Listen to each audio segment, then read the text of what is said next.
Yeah, it's fun to do a whole day where we just talk about herbs and learn how to use herbs. Did anybody go to Mike's class, or maybe he's doing it now, but the one about teaching you like the different ways you can use herbs?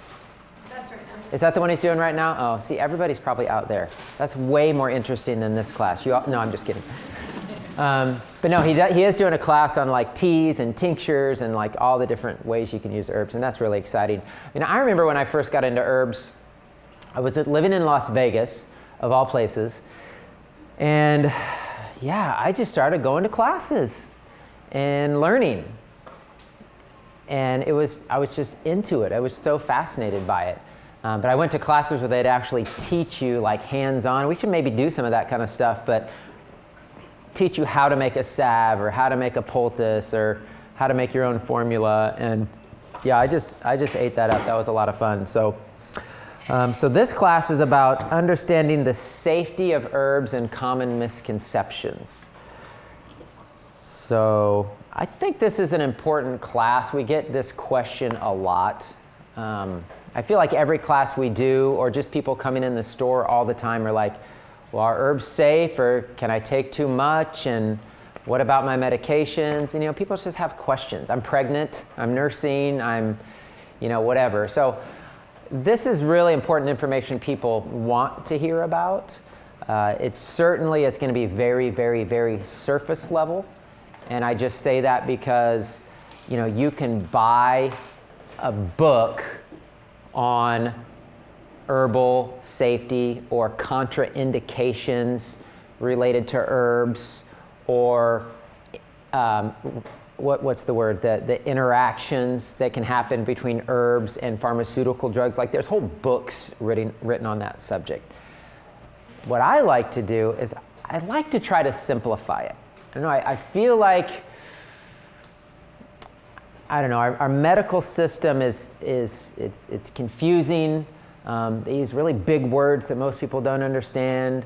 They make you feel like you don't really know anything, and you just need to do what they say. Is that too far off? And I think that's by design. So I just really try to make it simple, because I want people to use herbs and know how to actually use them in a way that can help them and help their health or restore their health or help their children, and not feel intimidated by it and feel like it's safe.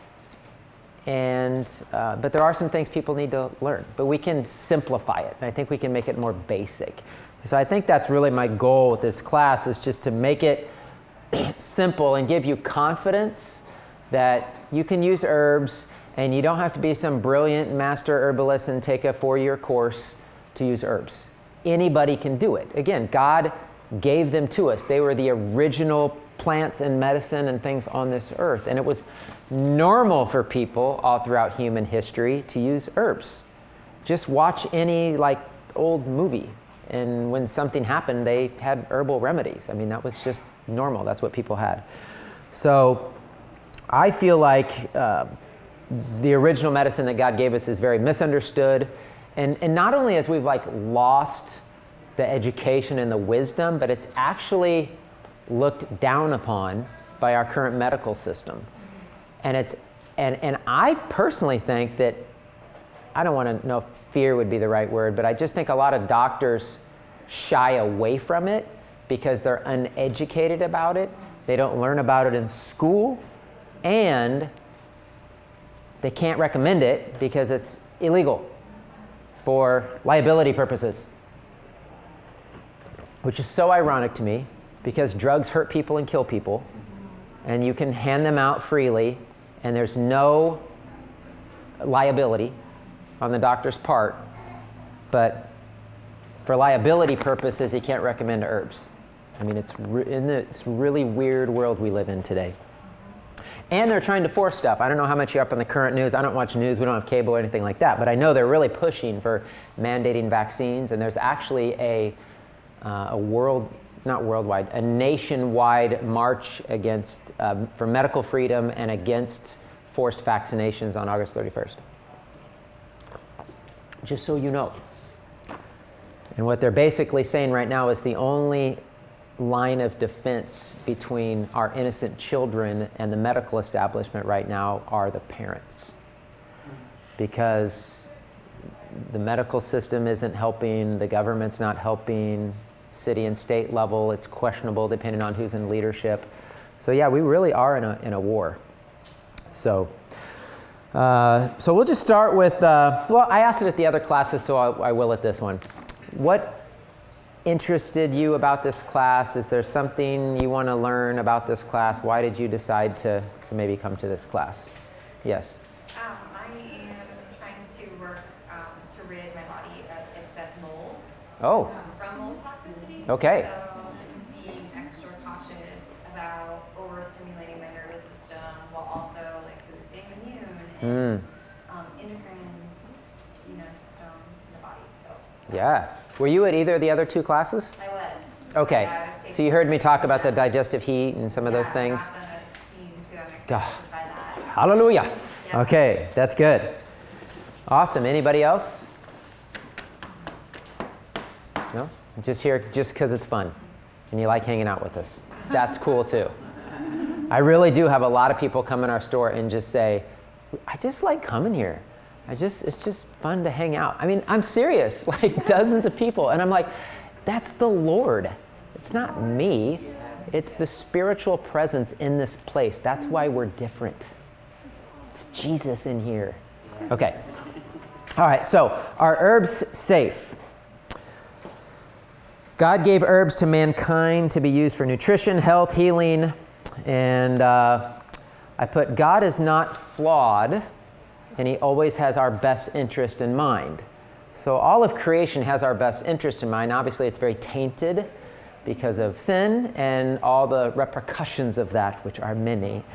However, mankind, in general, is sinful, does not have our best interest in mind. It doesn't mean there's not good people in this world, because there are, but especially when it comes to the medical system and pharmaceutical drugs, we are tainted because of, now I could have listed a lot more adjectives than these, but I think these are strong enough. Deception, corruption, greed, power, control, arrogance, and really just flat out wickedness. And so there really is a war going on for health, and it's only going to, we're only going to win this war, let's just say that, at the grassroots level by people, the choices that people make, how people choose to take care of their families, how people choose to restore their health. And so, yeah, there's a lot working against us in that. So people created pharmaceutical drugs. Are they safe? We have been using them for over 100 years now. 100 years now. What grade do they deserve? So what grade would you give pharmaceutical medicine? Is anybody brave enough to say their answer? I mean, if you want my opinion, and I'll just give you my opinion because I'm doing the class. So my opinion was I wouldn't give them an F, but I would give them a D-. And the reason is because there's 1 to 3% of what they do that saves lives, brings people back to life that have had heart attacks. I have a friend who has the cartilage is completely gone in his wrist, and they're doing a surgery, and he can have function again in his hand. But without that surgical procedure, and if you have bone loss and fragmented bones, he could never possibly be the same or not even have use of his hand for his entire life. So I really feel like there are good things that we have discovered through medicine, and we're really good at emergencies for the most part. It's the other 98% of that not only are we not good at in the medical industry, but I believe it's for the most part flat out wicked. Because most of you, unless you go down these rabbit holes that I go down, most of you don't know the depth of the destruction and permanent injury and paralyzation and death that's occurred through the medical industry, but I can guarantee you it's more than every single war combined.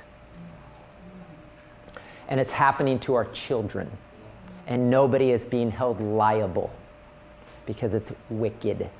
Okay, so this goes far beyond, just what people are doing. There are spiritual presences at work controlling this thing, and it's really bad. So I would give them a D-, just because, they've certainly saved lives in critical situations, but we have to wake up, and we can't trust a system that's good 3% of the time. We just can't. And we have to find other ways. I'm going to share this just because, I feel like I got to tell somebody. You learn this stuff, and sometimes you feel like you just got to tell somebody. This is public information, but you just don't hear this kind of stuff. But is anybody, don't raise your hand, but all of us probably at some point have taken aspirin. Okay, the company is Bayer. Okay, Bayer aspirin. Did you know that there was aspirin that was tainted by the AIDS virus, that they were given to people, and people actually started getting AIDS, and the lawyers found documentation from Bayer showing that they knew the drug had been tainted and were filing lawsuits. So Bayer pulled it out of the United States, but went and sold it to France, Germany, and Japan, and murdered thousands of people, including babies, mostly hemophiliacs because of blood disorders, and got away with it. And nobody was found liable. That's one of thousands of examples of how wicked this industry is. And so that's why we have to turn back to God. We have to turn to herbs and plants and nutrition, and we have to take care of ourselves because there aren't a lot of people out there helping us. We're branching out right now and doing stuff with veterinary clinics and pet pharmaceuticals. Yes, expanding their markets. Yes, so it's just these, it's like some of these people, it's like they're just, I don't know what it is, but there's a lot of wickedness going on. And yeah, what hurts me the most, I think what's hardest for me is just the innocent. I mean, we're deceived as adults, but to do things that permanently injure and maim children and destroy the destiny that God had for their lives when they're 2 because they got an MMR vaccine and they will never be the same. I mean, that's criminal. Somebody should be held liable for that, and they're not. So, bad news. Herbs have been around for thousands of years. Thousands of years. More people have used herbal medicine than will ever use modern medicine, and modern medicine is a dying dinosaur. And they know it, and that's why they're pushing so hard with all these new vaccines, and they're trying to mandate stuff, and they know that the only way they've gotten to where they've gotten through is lies and deception. And you can only lie and deceive people for so long, and people will eventually wake up. So people have waken up. The masses are waking up. And so they're going to be disappearing, hopefully sooner than later. But there will be a fight. There will be a fight about it. Herbs have a track record of safety and research studies to prove it. We're going to go through the myths, but people talk about, herbs, they're not researched, they're not studied. That is such a lie. I mean, you can dig in the archives, not in just the US, but other countries, and find tens of thousands of research articles, not just on herbs. Pick one. Ginger. You can find thousands of studies. Ginseng, thousands of studies, especially in Japan and China and places like that. So they're just, I don't know what else to say, but they're just lying because they don't want people to use herbs. So pharmaceutical drugs have a laundry list of side effects. If anything else, they've proven minimally effective, toxic, and dangerous. Any research showing them to be safe is false. It's interesting that they go through this process through the FDA of proving their safety, yet they list all these side effects that could include like debilitating health conditions or even death, yet they've gone through the process to be determined safe. I mean, just the irony of it. Number 4, herbs are mostly food and nutrition. Some have a stronger medicinal effect. Most herbs are generally safe, so you do have to know what you're doing. There does have to be some education involved. But for the most part, herbs are safe. They're always going to be safer than pharmaceutical drugs. And, you know, so many drugs have been pulled off the market. There's just so many examples. I mean, has any of you guys heard of Vioxx? 120,000 people died of heart attacks taking Vioxx until they finally pulled it off the market. I mean, how many women were having babies being deformed in the 40s and 50s before they finally took them off? I don't even remember the name of the drug, but it was a drug to induce labor that was causing deformities in the children. I mean, just over and over and over again. Yet people today still trust like this medical industry. And the only, I don't know, I feel like today either they just totally haven't heard any of this at all, or they just need to be educated.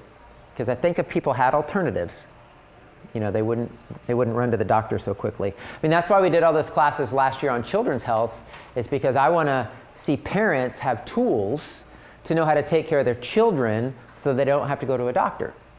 And I have 3 kids. I'm not going to assume that I will never need a doctor, because I might. So far, I have 3 children who have never set foot in a hospital. So far. I'm not saying I won't go if I don't need to. I have a little boy who's 2, and he's crazy. And he might break a bone. Boys do that. And anything can happen. I get it.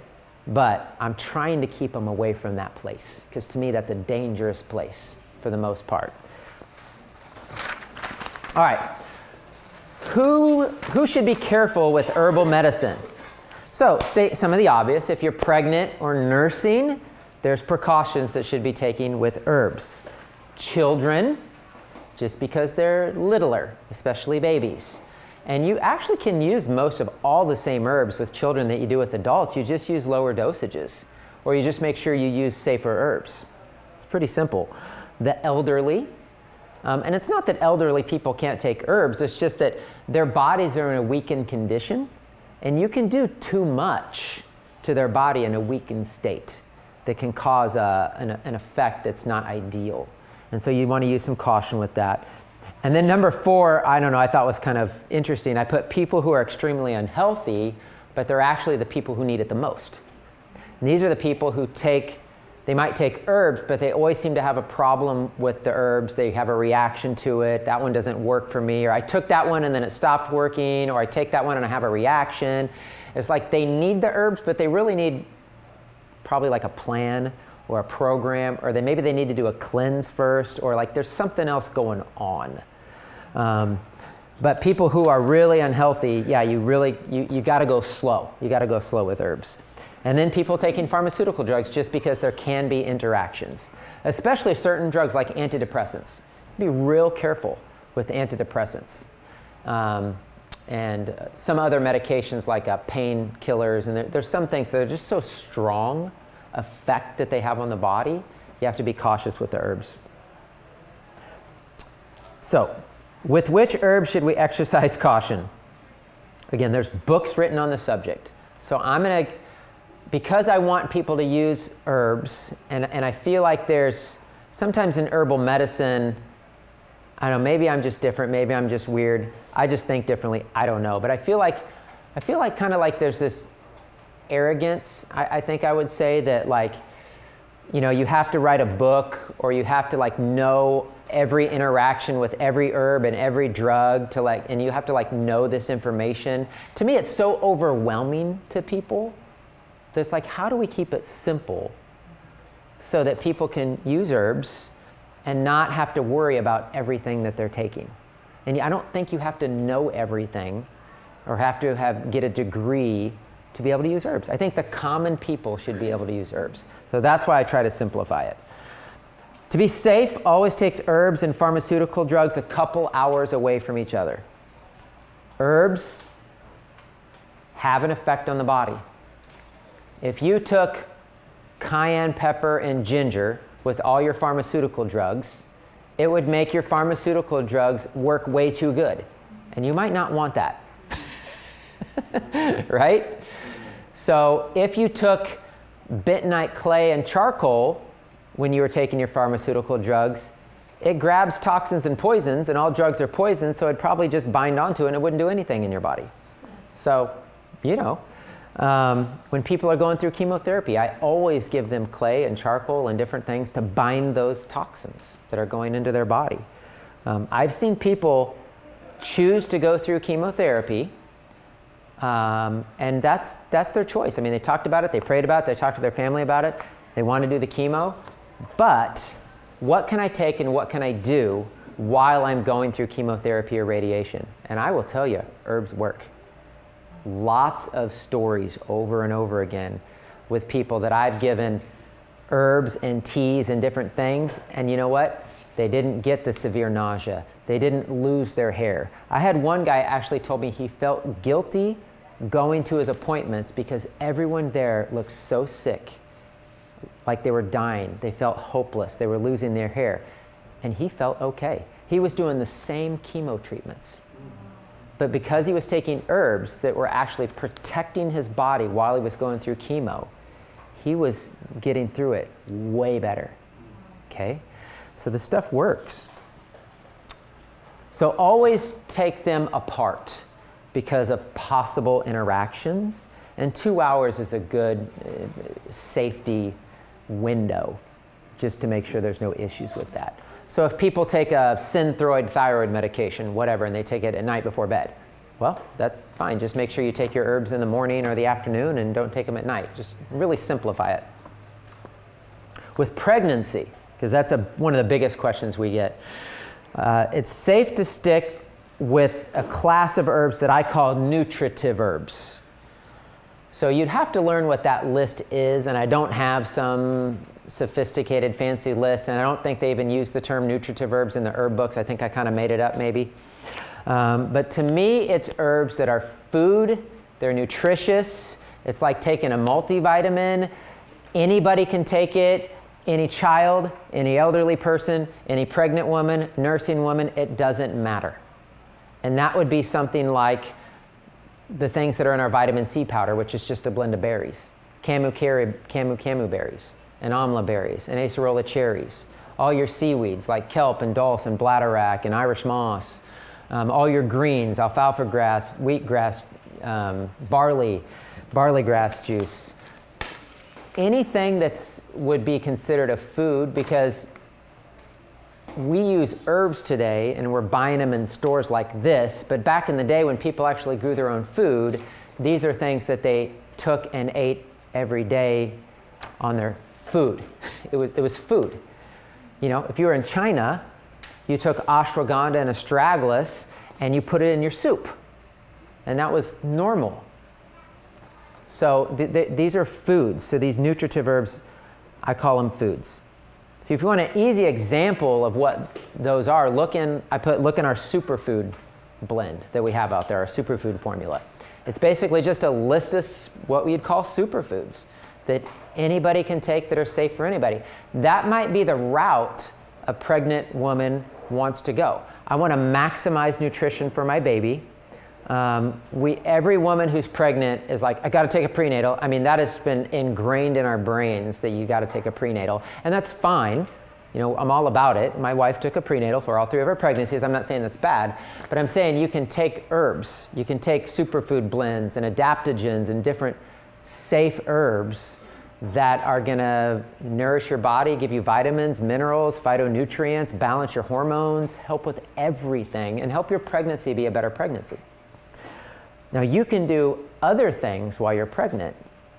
And the only cleanses I usually recommend to pregnant women are our colon cleanse and our kidney cleanse, because most of those herbs are pretty safe herbs. You don't want to get into lymph herbs. They're really strong. You don't want to get into, actually I gave a list, I'm jumping ahead of myself. So the other category that's good for pregnant women and most anybody are the adaptogens. So we have an adaptogen power blend, and we have an adrenal formula out there. And those kind of herbs are also safe for everyone. They're called adaptogens because they help your body adapt to the stresses and the pressures of this world, and they're balancers. They don't have this strong medicinal action. They're balancing herbs. So that's your ashwagandha and your astragalus and your maca. It's kind of cool if you look at ashwagandha, the root, it looks like a little person. Looks like little arms and little legs. It's kind of cool. That's called the doctrine of signatures, where God made certain plants that look like, you know, there's a plant somewhere that looks like every part of your body. You've heard that? You know, carrots, if you slice it in half, actually looks like an eye. It's just really cool. So adaptogens are also safe. So I put this sentence here on number 3. I put, it's easier to tell pregnant women what they can take with herbs versus the extensive list of what they cannot take. Because again, it's overwhelming. There's whole books of all these things women shouldn't do when they're pregnant. So it's better just to stick to the Nutrivert herbs. But if you do have major health issues, I've seen a lot of pregnant women who really struggle with nausea during their first trimester. They're told they're supposed to. In fact, their doctors tell them that if they don't have nausea, something could be wrong, if that's not the silliest thing ever. But that just shows that, like, when most people are experiencing something, it becomes okay. It becomes the new normal. And so I have encouraged many women to do some colon cleansing in their first trimester. And you know what? The nausea goes away. And the headaches go away. It's congestion. It's just congestion. You got a lot of extra pressure pushing on things down there. And I always say pregnancy exposes a lot of times women's health issues that were already kind of hidden in there. So number 5, with pregnancy and nursing, I gave you kind of a few categories of herbs to watch out for. Berberine herbs are actually very strong antimicrobial action on the body. They're also good liver herbs, but not safe for pregnancy, and that's Oregon graperoot, barberry, golden seal, and there's more. I just kind of gave 3 of each category. Strong lymph herbs. So the strongest herbs that cleanse the body and cleanse the lymphatic system at high levels are toxic. So has anybody here seen poke root growing in their yard? You know you have it? I bet some of you have it and you maybe don't know it. It looks like this red stalk and it's got these attractive looking little berries on it. I had a little tiny dog that I married into, this little Chihuahua dog. And she was in the backyard, and all of a sudden she came in and her face was swelling up. Well, she'd gotten to the poke root and she ate some of the berries. Her face was swelling up. My wife was freaking out. We called the vet. They said, bring her in right away. I took that little dog. I took some clay, bentonite clay, and I made it into I put some water in it, made it into a paste, and I just smothered the dog's face in clay. And I made her drink some. We hopped in the car, went to the vet. By the time we got to the vet, the swelling and everything was completely gone. We didn't even go in. It was really cool. So poke root at high levels is toxic. Bloodroot is toxic. Chaparral is an herb. It's also called creosote bush. When I lived out in Las Vegas, it grows in the desert there everywhere. Just miles of creosote bush, which is chaparral. And it's pretty interesting. You put that stuff in a jar and put water in it, it looks like oil floating on the top. It's so strong. But it's what the Native Americans used for cancer and other really serious conditions. So chaparral, C-H-A-P. In most of our lymph formulas, you'll find chaparral. It is probably one of the strongest anti-cancer herbs out there. So yeah, these strong herbs that are strong blood cleansers and blood purifiers, these strong lymph herbs, definitely don't want to mess with those when you're pregnant. Any strong antimicrobials, wormwood, black walnut, quassia bark, these are strong parasite herbs. Herbs that affect milk supply. So there's actually quite a few herbs that can decrease milk supply, actually, and then, or just flat out like make the milk not taste good. Like I remember one time, I can't remember even which baby it was. I get them mixed up. We have 3 kids. I think it was our second, but there was like a week she wouldn't nurse. And we're like, what's going on? Like, she won't take the breast milk. Well, my wife was taking this formula called Vericalm, which is for circulation and blood flow. It's got a lot of good herbs that stimulate circulation. Well, it had a little cayenne pepper in it. And I think the little bit of cayenne was getting into the milk supply, and the baby was like, ah!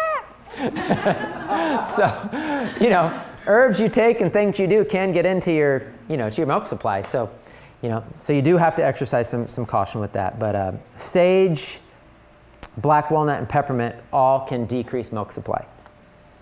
And then your strong cleansing herbs. So a lot of your really strong choline cleansing herbs in high amounts they're more of an irritant. I wouldn't say they're dangerous or toxic, but also you don't want to take anything that has a strong stimulant action on the body when you're pregnant, because you don't want to stimulate things to happen and move before they're ready.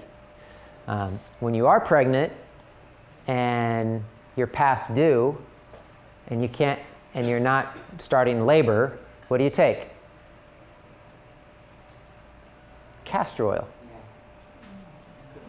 A little bit of castor oil every couple hours. And we had a friend just 2 weeks ago. It was like a week past due.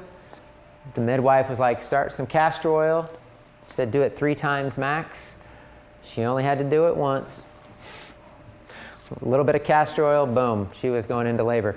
So if you know how to use herbs, you can use them right. We can use them for our benefit. We can use them for cleansing and health, but we can also use them to help with labor. We can use them for all kinds of different things. Number 6, herbs to avoid with high blood pressure: golden seal, ginseng, licorice root, ephedra, any stimulant. So you got to be careful with coffee. You got to be careful with anything that has a stimulant or a caffeine. Licorice root is really great for people with low blood pressure. I see just as many people with low blood pressure as I see with high blood pressure. And low blood pressure is a very low, weak blood volume. Especially if you're pregnant, low blood pressure is very dangerous. You want to get them on salt water. I'm weird. I recommend people eat salt all the time. It's really good for people. But again, it depends on the situation. Anybody with low blood pressure, adrenal exhaustion, women who have low blood pressure, they can't get their blood volume up because you got to increase your blood volume a lot when you're having a baby. Salt water is amazing for that.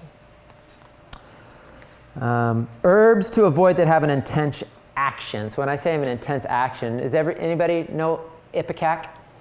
Anybody from the old school days, Ipecac? Yeah, did you have to take it? Yeah. Oh yeah, okay, it works. It works? Yeah, it works.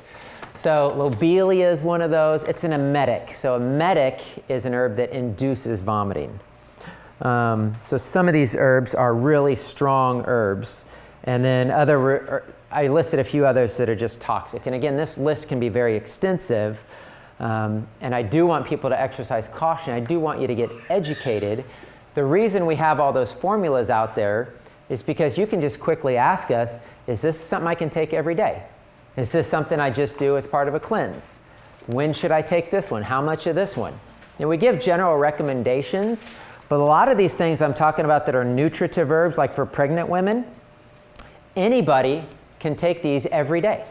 Somebody asked me in the last class, well, if I look at your top 10 list and I just want to take a teaspoon of all these and throw them in a smoothie, is that okay? And I said, for the most part, yes, but not all of them, so just ask us. And I think the GI Sweep formula was on there, and I said you wouldn't want to take GI Sweep formula in your smoothie because it's got clay and charcoal in it. And that's a binder, and that's more for cleansing the colon. And if you want to take that, great, but take it with a little bit of water right before you go to bed. Don't put it in your smoothie. So you can quickly learn some of these things to help you learn how to take herbs.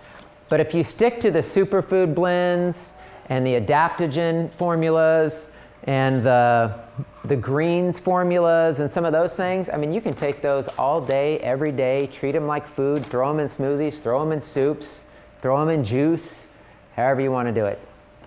So common misconceptions about herbs.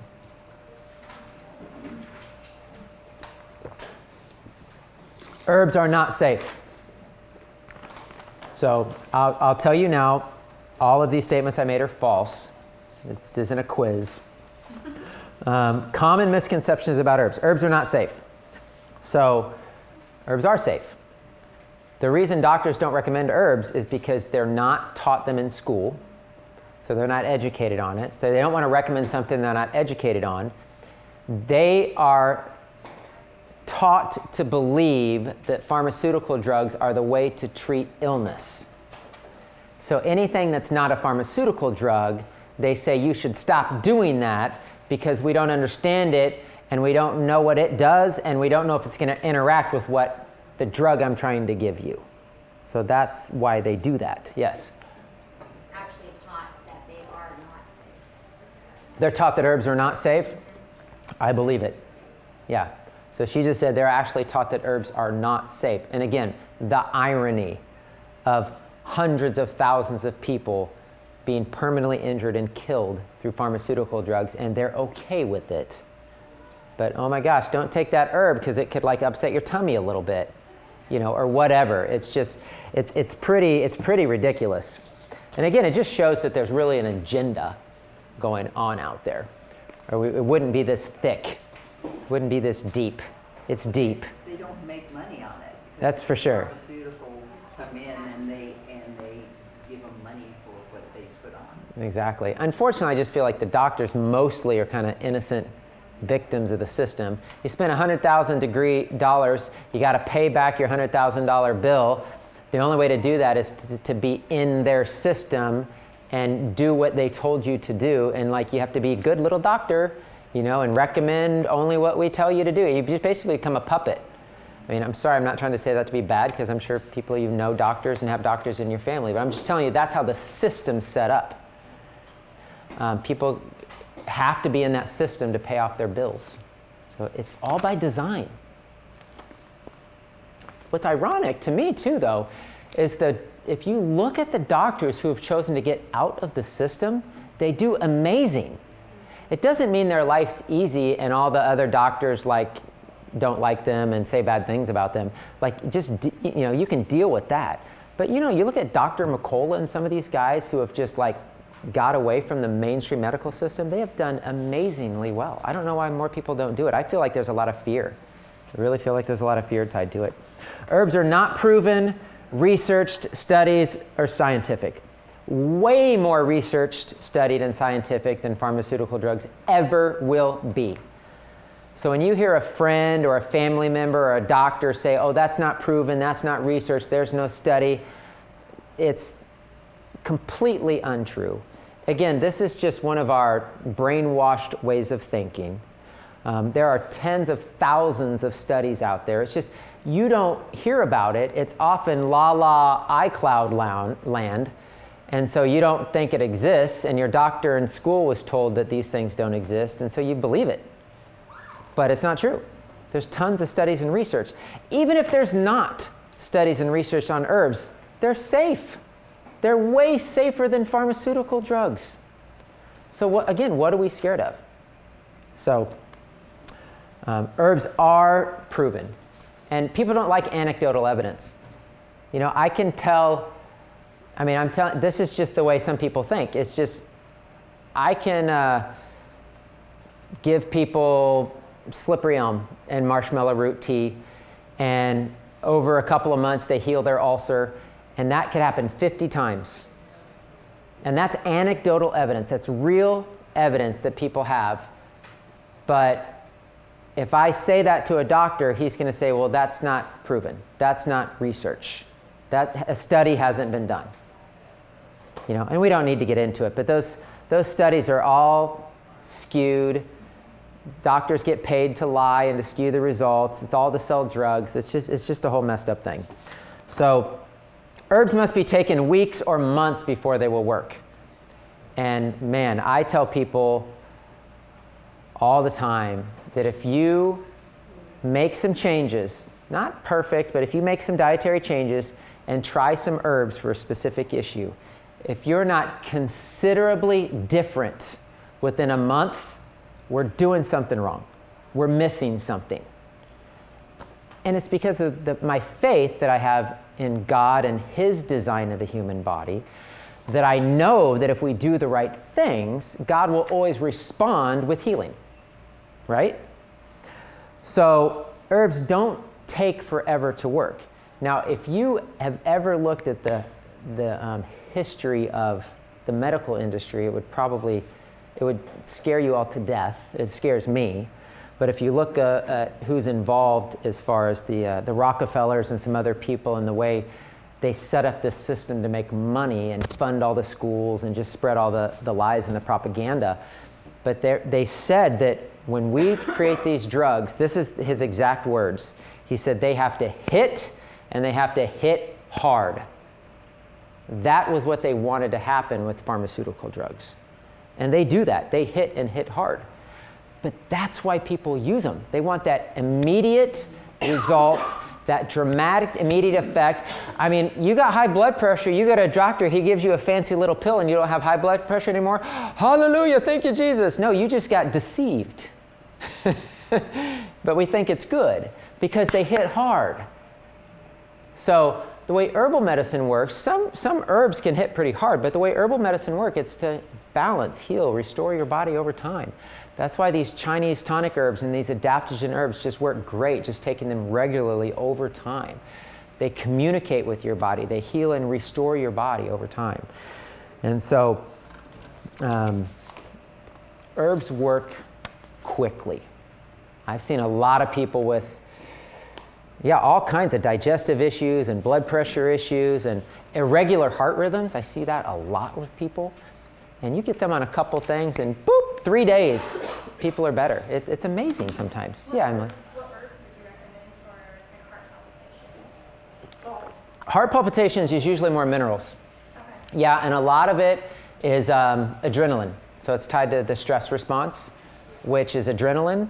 And so you need herbs that calm and relax your nervous system and your adrenals. Ashwagandha always works great for that.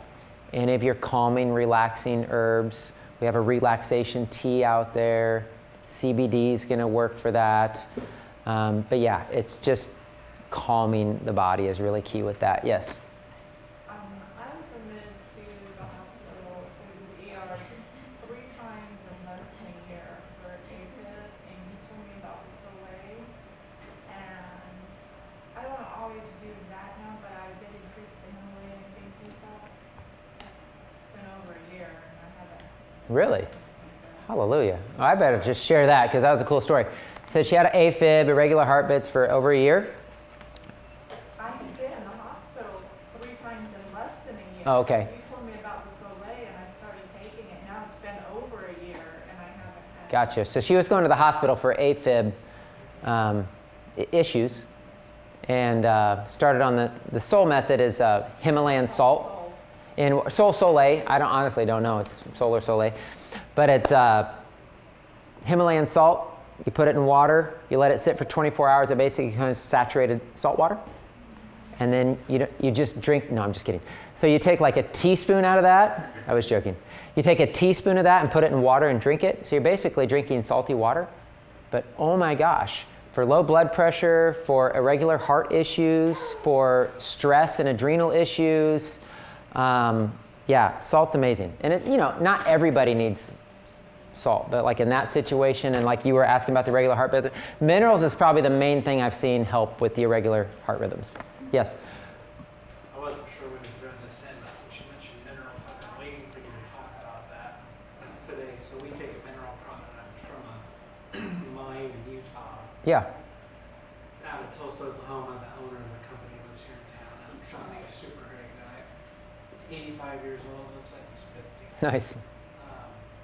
And it's got all the 70 minerals that we need in it. So are the minerals in the herbs also? Yes. Or do we need to be doing both? Yeah, it's a good question. So he just asked, are minerals in the herbs, or do we also need to take like mineral supplements and things like that? Minerals are absolutely in herbs. There's no doubt about it.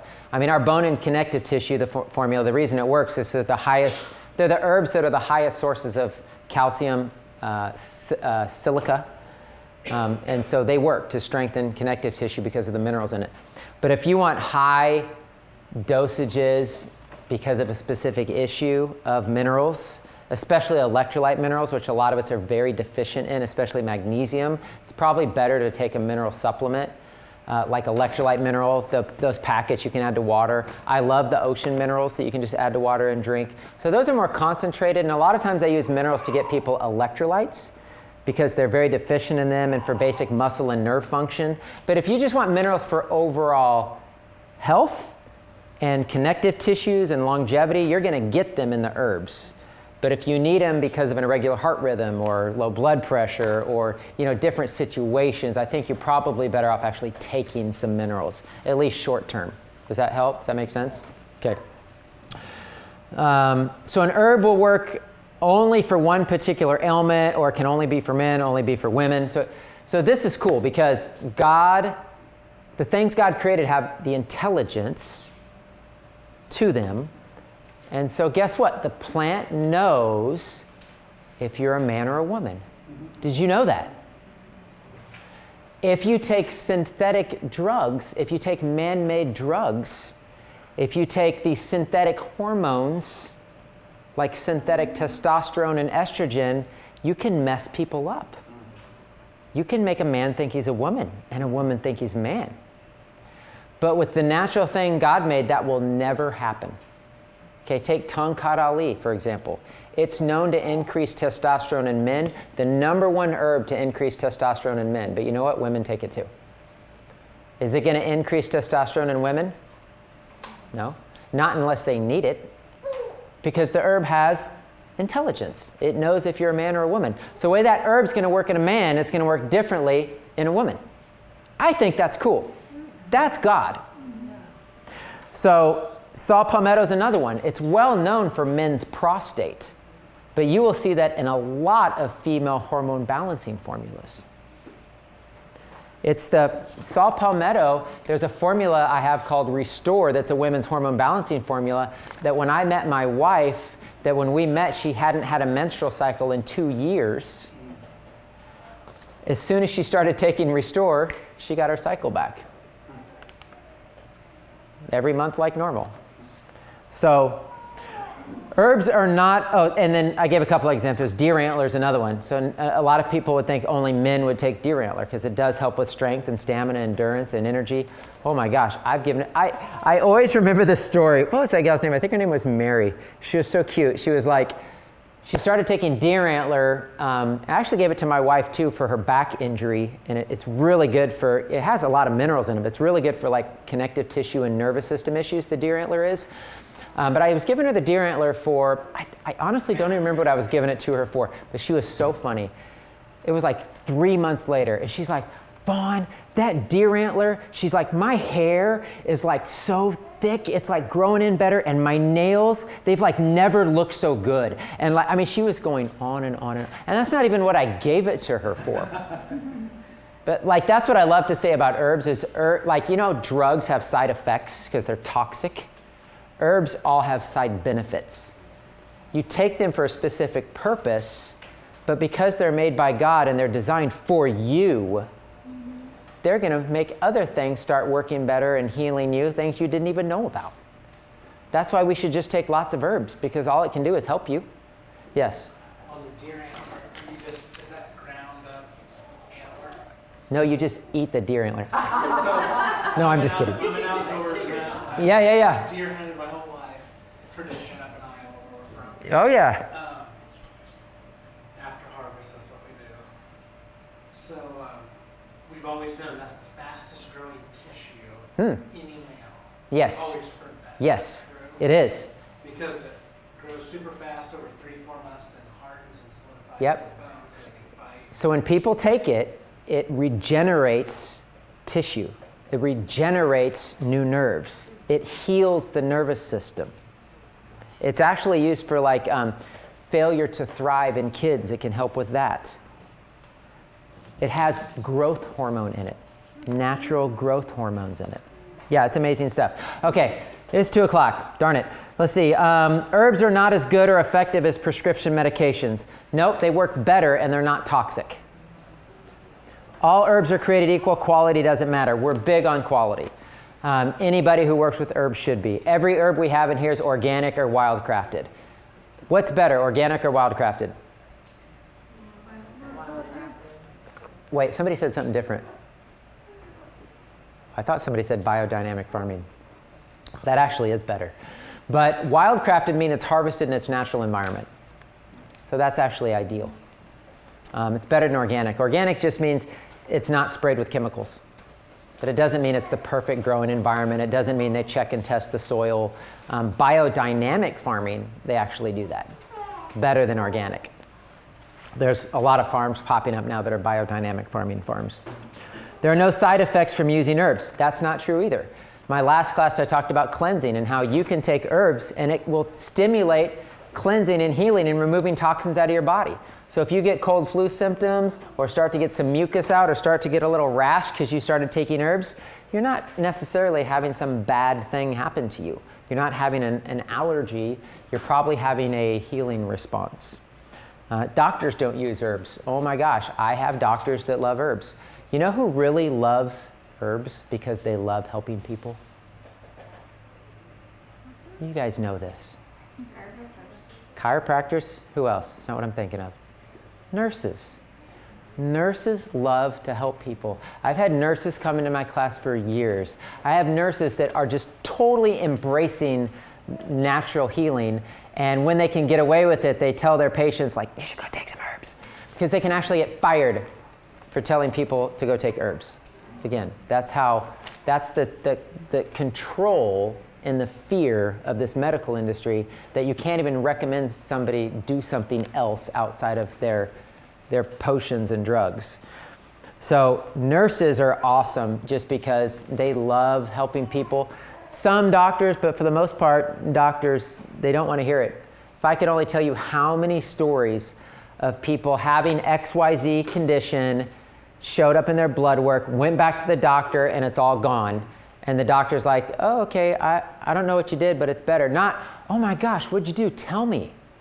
What was the protocol you did? Did you change your diet? Did you take something? What did you do? It's like they don't care. It's almost like they're offended by it. I had a guy who had 4-stage kidney disease. His GFR rate was going down, down, down, down, down. And if it gets below 30, he's on dialysis. And the kidney doctor's like, there's nothing you can do. It's just going to keep going down. You'll get on dialysis. It never improves. I had him do a 21-day citrus fast. 21 days, all he ate was grapes, oranges, and put lemon and lime in his water for 21 days. He went back to the kidney doctor. His GFR went boop. It raised back up 5 points. His kidney doctor's like, that's impossible. I've never seen that before. But that's all he said. Not what did you do? Oh, keep doing that. Tell me so I can tell my other patients. You know, it's like they're not interested in healing. Something's wrong with our system when doctors aren't really interested in people getting better. I feel from hyperthyroidism naturally. They wanted to take part of it out. And Yeah. I was like, nope. So I changed my diet, did all herbal stuff, went back in months later. The doctor asked me what I did, and I told him, and he shut my file. He's like, my wife is a health coach, and I'm not supposed to tell you this, but keep doing what you're doing. Get out of here. I was like, don't tell anybody I told you that. Yeah, hallelujah. He was like, I can't even talk to you anymore. Wow. It was, yeah. It's crazy. Yeah. He didn't want to talk about it, nothing. He's just like, just go. Yeah. Yeah. Man. Yeah. Yep. So 9, you must be an expert or herbalist to use herbs. It's not true. Just get a book, watch a YouTube video, come talk to us, get some basic education, and you can start using herbs. Herbs are expensive. They're super affordable. Drugs are expensive. Sometimes people take drugs because their insurance covers them, and that's why they take them. Don't do that. Take herbs. You don't need drugs. I always love to say people don't have you don't have a pharmaceutical drug deficiency. But people have herbal deficiencies because we're deficient in herbs that heal our body and the vitamins and the minerals and the nutrients and the things that our liver needs and the things that our kidney needs and the things that remove toxins and poisons and infections out of our body. We are deficient in these types of medicines that God gave us. So what dosages should be taken when using herbs? Just gave you a kind of a basic, simple little formula. It says if it's a generally safe, nutritive type of a formula, which again is greens, protein powders, adaptogen herbs, superfood blends, a teaspoon twice a day, and get this, a teaspoon of powder is the equivalent of taking 7 capsules. Who wants to take 7 capsules twice a day? No, thank you. I don't. So I love doing liquids and I love doing powders. So this is a way to get high dosages of herbs affordably and in an easy to take way, because we don't want to just be taking a bunch of pills all day every day. So a teaspoon twice a day is good, up to a tablespoon a couple of times a day. So say you're doing the Strength of Samson blend that's a plant-based protein with a bunch of superfoods in it.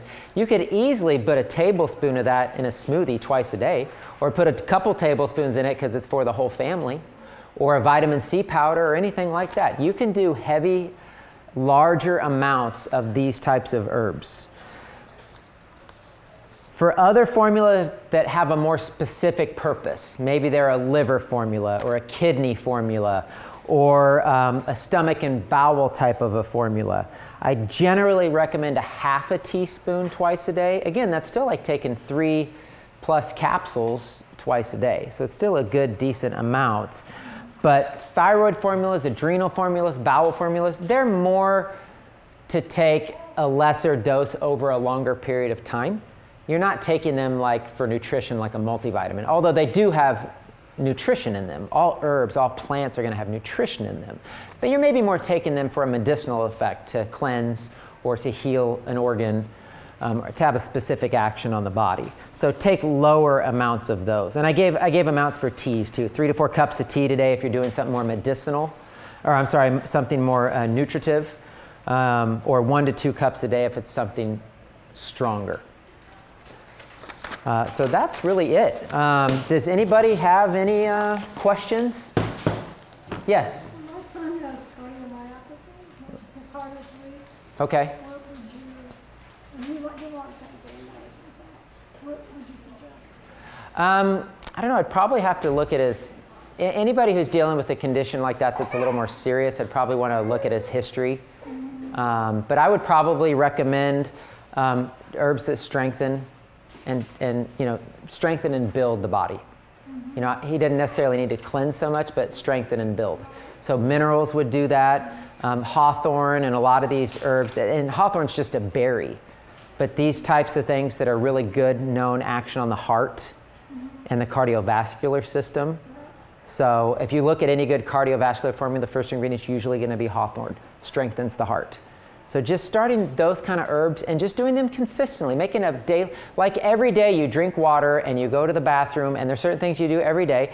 You just get your little herbal tincture, whatever your little program is, and make it part of your every day. I mean, that's what we do. Our kids do their medicine morning and night, and they line up and we give them their little squirts, and away they go. He's been fasting, so I don't know if that. Yeah, again, I would have to know him and his situation to know, is his health not well because he needs to cleanse and fast? Or is it more a weakness, a genetic thing, something he was born with and he needs to strengthen? Probably just need to talk about it. Yeah. Yes? Does the bone and connective tissue formula actually build bone? Is that what it does? It does. To do with that? Yes. We've had multiple women tell us that their osteoporosis went away and their bone density went up taking that formula. Will it rebuild a knee? In theory, yes. But see, that's one of those things where this is why a lot of times people take high dosages of like cartilage or collagen. You can actually, even I have a friend who does injections of rooster comb. And it can actually temporarily help and start to rebuild that cartilage in that area. So that's one of those things. This is what we're talking about with herbal medicine, is there's herbs you can take every day and it will strengthen your bones and your joints and your ligaments and your tissues. But if you got bone on bone, that's because it's been happening for 10, 12, 15 years and your cartilage is gone, you're not going to just start taking a bone and connective tissue formula and completely regenerate that in 2 weeks. Now, it's good to maybe add that as part of your program, but you might need higher dosages of like a type 2 cartilage, or you might take a collagen powder, 2 big scoops a day. Or like one of my friends did, he went and got that injection of that rooster comb because it immediately helped. Hyaluronic acid, those kind of things. So My daughter-in-law had a massive stroke, and her Hmm. whole right side doesn't work. Is there Wow. anything at all that she can take in order to kind of build herself back up again? Yeah, I mean, again, it's a more complicated situation. Probably be better to talk about it. But, obviously there's damage. Yeah. There's damage that occurs when you have a stroke. And a lot of people will say it's irreversible and there's nothing you can do. I know that damage is severe and I know that can take time. But especially if the person's young, I would have no doubt that we can heal the body. 46 is young. I hope 46 is young. I'm 45. So I hope 46 is young. So yes, it would be taking herbs that clean up scar tissue in the body. We have one called Nepronol that I give people to clear out blocked arteries and clean up scar tissue. Herbs that help with circulation and blood flow. So we could do a combination of things, I think, that would help heal the body over time. I would be confident in that. Yes. And maybe you don't get full recovery, but maybe you see improvement every month. That would be the goal. Yeah. Yeah, Tammy. You sparked my interest with the deer antler for thinning hair. Is that an isolated herb or is it in a mix? Deer antler, it's just deer antler. It's in a spray. And that would really help thicken hair? I've heard it from more than one woman. I think it's because of the dense nutrient properties in deer antler. Yep. Is it safe and is it more powerful to do herbs with fasting? Like if you're doing a fast and like you take some sort of herb on an empty stomach, would that have like a too strong a reaction? Or if you're say healthy enough, would it do that kind of thing to get deeper? Yes, brilliant question. Thank you. He asked if it's good to take herbs while you're fasting. Is it too much? Is it too strong? Does that help? I believe God gave us herbs to help heal and cleanse our body. And if you just jump into a water fast or juice fast, that's amazing. But if you actually take the herbs that actually help to clean out the kidneys, clean out the liver, clean out the colon, clean out the lymphatic system, you're going to get there faster. That's why we have those herbs. That's why they're available. And that's why I strongly encourage people to combine cleansing with their fasting. And that's what a lot of Christians don't know out there. And that's why I'm getting ready to do a whole series of videos just on that topic alone. Because I think we need to know that we can use things that God gave us to partner with our body. I mean, it's the holy temple. It's His creation, right? We can partner using herbs to help cleanse and purify. I really believe a lot of the herbs are designed to purify our bodies because our goal is we're designed to be holy. Yes? I think there was a deer antler powder out there as well. There is. Yep. And deer antler is in some of our formulas too, in a powder form. Which one's better, the powder or I use the spray, I like it a lot. The liquid's definitely better. And in deer antler, because of what it is, the liquid's definitely better. But you can still get some benefit from the powder.